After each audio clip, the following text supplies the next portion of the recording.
जय हिंद दोस्तों, आप सभी का स्वागत है आपके अपने सैनिक वेलफेयर यूट्यूब चैनल में। दोस्तों, आज मैं जितने भी केंद्रीय कर्मचारी हैं, सैनिक हैं, अर्धसैनिक हैं, रेलवे के हैं, जितने भी डिपार्टमेंट के, उन सब के लिए एक बहुत ही महत्वपूर्ण 2-3 लेटर लेके आया हूँ, जिससे रिलेटेड, आपके वेलफेयर से रिलेटेड। न लुटो न लुटने दो अपनों को, ये मेरा आपके लिए इसके वीडियो बनाने के पीछे उद्देश्य है। क्योंकि सर्विंग और रिटायर्ड जवानों के लिए, कर्मचारियों के लिए, जो भी एम्प्लॉय हैं, उन सब से कहना है खुद जागो और अपनों को भी जगाओ। क्यों? क्योंकि आज जो हमारे पूर्व पेंशनर्स हैं, जो हमारे सेवानिवृत्त कर्मचारी हैं, उनके समय पे जो फैसिलिटियां नहीं होती थी वो आज हैं, लेकिन वो फैसिलिटियां उनके लिए भी एप्लीकेबल हैं, लेकिन उनको पता नहीं है, या उन्होंने अपने आप को उस फैसिलिटी लेने के लिए जो एक्शन लेना चाहिए था वो नहीं लिया है। तो क्या है मुद्दे? देखिए, मैं आपके सामने कुछ, ये देखो, एक आपके सामने ये कुछ टर्म्स हैं, इसके ऊपर लिखे हुए हैं, जो शायद आपने सबने सुने होंगे, देखते होंगे। डिपार्टमेंट के हिसाब से सैलरी पैकेज करके आपका अकाउंट होता है, जो सर्विस में हैं उनके लिए और जो रिटायर्ड हैं उनके लिए, लेकिन दोनों में डिफरेंस सिर्फ इतना होता है, सैलरी पैकेज सर्विंग और सैलरी पैकेज पेंशन। ये इम्पोर्टेंट याद रखना चाहिए। जैसे सेंट्रल गवर्नमेंट के एम्प्लॉय हैं तो उनके आगे central government salary package, state government के एम्प्लॉय हैं तो state government salary package, railway के हैं तो रेलवे सैलरी पैकेज, डिफेंस के हैं तो डिफेंस सैलरी पैकेज, और आर्म फोर्सेस के हैं तो सेंट्रल आर्म्ड पुलिस फोर्सेस, और पुलिस के हैं तो पुलिस सैलरी पैकेज। इस तरीके से सेना में डीएसपी अकाउंट, ऐसे सबके लिए ये अकाउंट है। यहाँ पर इन अकाउंटों के माध्यम से हर बैंक चाहता है कि जो भी सैलरी पर्सन हैं, एम्प्लॉय हैं, वो हमारे यहाँ पर खाते खोलें, अकाउंट खोलें, और वो उसके बदले उनको कुछ बेनिफिट देते हैं। तो जो बैंक बेनिफिट नहीं देता है, आपका अकाउंट और अगर उस बैंक में है तो आप अपने अकाउंट को उस बैंक में ट्रांसफ़र कर लीजिए जहां पर आपको बेनिफिट मिलता है। और सारे बैंकों के बेनिफिट अलग अलग हैं। जो बैंक सबसे ज़्यादा बेनिफिट देता हो, आप अपना अकाउंट उसमें रखें। अब करना क्या है, क्यों ये इन्फॉर्मेशन मैं आज आपके साथ लेके आया हूँ? देखिए, एक ये लेटर जैसा आप यहाँ देख रहे हैं, ये लेटर जारी हुआ है अप्रैल 2023 में सेना मुख्यालय की तरफ से, और ये advisory number 4, awareness on DSP account benefits. DSP account benefits के बारे में अवेयरनेस क्रिएट करने के लिए, जबकि ये 15-20 साल हो गए ये अकाउंट चलते हुए, लेकिन अभी तक अवेयरनेस नहीं है। तो इसके लिए अभी ये 2023 में एक बार फिर लेटर जारी हुआ है। क्योंकि जब इन्वायरमेंट में जब लोगों के सामने समस्याएं आती हैं तो उनके निवारण के लिए ही स्टेप उठाए जाते हैं। इन्होंने इसमें स्पेशली क्या कहा है, DSP account serving to DSP account pension, यानी कि जो सर्विस में रहते हुए जिनके डीएसपी अकाउंट हैं, जब वो पेंशन चले जाते हैं तो उसको पेंशन में कन्वर्ट करवाएं। उसका कोड अलग होता है, सर्विंग का कोड अलग होता है। अगर आपका डीएसपी अकाउंट सर्विस से पेंशन में आ गया और उसके बाद मान लीजिए अगर किसी को पेंशनर का एक्सीडेंट होता है तो उसको 30 लाख रुपए का बेनिफिट होता है, उसका इंश्योरेंस होता है बिना ईएमआई दिए हुए। लेकिन वो बेनिफिट मिलेगा कब? जब आपका अकाउंट प्रॉपर डीएसपी पेंशन में आ गया होगा।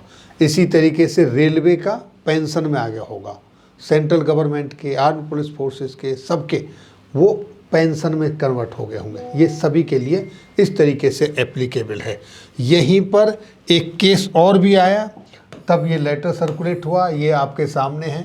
राजस्थान एक्सर्विसमेंट कॉरपोरेशन लिमिटेड, यहाँ पर इनकी तरफ से ये जारी किया गया डीएसपी खाते का कोड सर्विंग से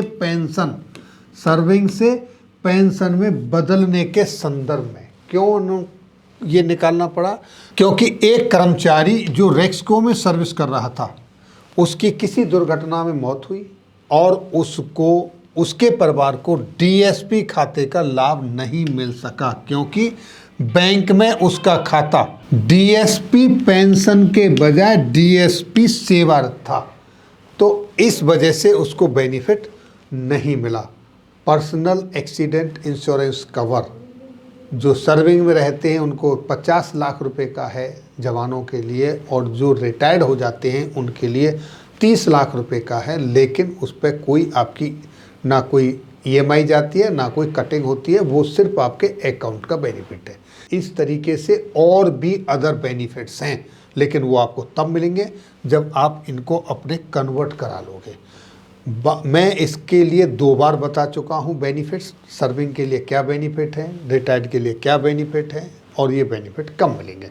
लेकिन फिर भी बहुत सारे केसेस आते हैं और बार बार पूछते हैं कैसे कन्वर्ट करवाना है, तो ये सारी इन्फॉर्मेशन बहुत इम्पोर्टेंट आपने अपने सगे संबंधी यार दोस्त सबके साथ शेयर करनी है।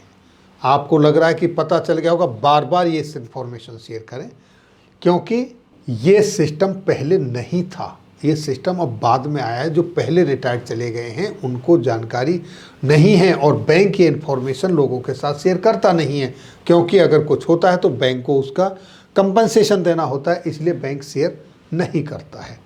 तो आप ज़रूर टैली करें किस बैंक में क्या बेनिफिट है, आपका जिसमें अकाउंट है उसमें है या नहीं है, आपका खाता सर्विस से रिटायर्ड में गया या नहीं गया, ये सारी चीज़, प्लस आपके जो एटीएम कार्ड मिलते हैं उनके भी बेनिफिट्स हैं, उसके बारे में भी जानें। अब देखिए दूसरी इन्फॉर्मेशन, सेकंड लेटर जो कि आपके सामने ये 18 दिसंबर 2023 का रेलवे बोर्ड की तरफ से जारी किया गया है।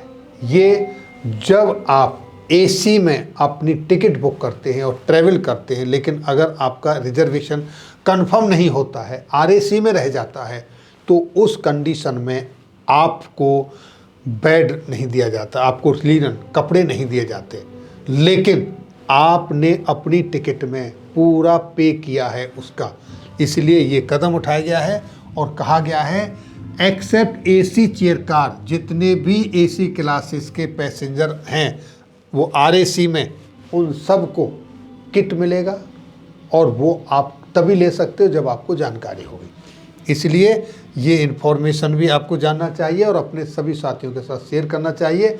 आप पेमेंट करने के बाद भी इस फैसिलिटी से वंचित रह जाते हैं, ताकि आगे ना आपके साथ ऐसा हो, ना ही आपके किसी जान पहचान वालों के साथ ऐसा हो। तो ये देखिए तीसरा लेटर जो कि 5 दिसंबर 2023 का है, और ये कहाँ से है, office of the controller of defence accounts की तरफ से है। जो हमारे कर्नल साहब ने कुछ जानना चाहा था पेंशनर द्वारा वार्षिक जीवन प्रमाण पत्र प्रस्तुत करने के संबंध में, यानी कि जैसा आप सभी जानते हो पेंशनर्स को नवंबर के महीने में हर साल अपना जीवन प्रमाण पत्र देना होता है, लेकिन जब से ये स्पर्श का पेंशन सिस्टम हुआ है, यहाँ पर जिस महीने आपने अपना जीवन प्रमाण पत्र दिया है तो साल में आपको उसी महीने जीवन प्रमाण पत्र देना है। आपको नवंबर के महीने में दोबारा जीवन प्रमाण पत्र देने की आवश्यकता नहीं है। यानी कहने का मतलब ये है कि साल में आपको सिर्फ एक बार ही जीवन प्रमाण पत्र देना है। जिस महीने आपने जीवन प्रमाण पत्र दिया अगले साल भी उसी महीने आपका जीवन प्रमाण पत्र ड्यू होता है। पहले सिस्टम यही था कि हर साल नवंबर के महीने में पेंशनरों ने अपना जीवन प्रमाण पत्र देना होता था, लेकिन चलो ये इन्फॉर्मेशन हो गई। यहाँ पर मैं आपके साथ एक और इन्फॉर्मेशन शेयर करता हूँ। 80 साल या उससे ऊपर वाले जितने भी पेंशनर्स हैं उनको एक्चुअली साल में 2 बार हर 6 महीने में जीवन प्रमाण पत्र देने का प्रोविज़न है, लेकिन बैंक लेते नहीं है, एक बार से ही काम चलता है। और ये भी है कि उनको बैंक जाने की आवश्यकता नहीं है, वो बैंक की जिम्मेदारी है कि वो उनके घर से जाकर जीवन प्रमाण पत्र कलेक्ट करें। तो दोस्तों ये थी इन्फॉर्मेशन।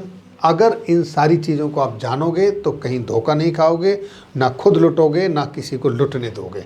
तो ये इन्फॉर्मेशन ज़्यादा से ज़्यादा अपने सभी भाइयों के साथ शेयर करें ताकि सब इससे अवगत हों। फिर मिलेंगे आपके वेलफेयर से जुड़ी हुई किसी अन्य जानकारी के साथ अगली वीडियो में। तब तक के लिए जय हिंद, जय भारत।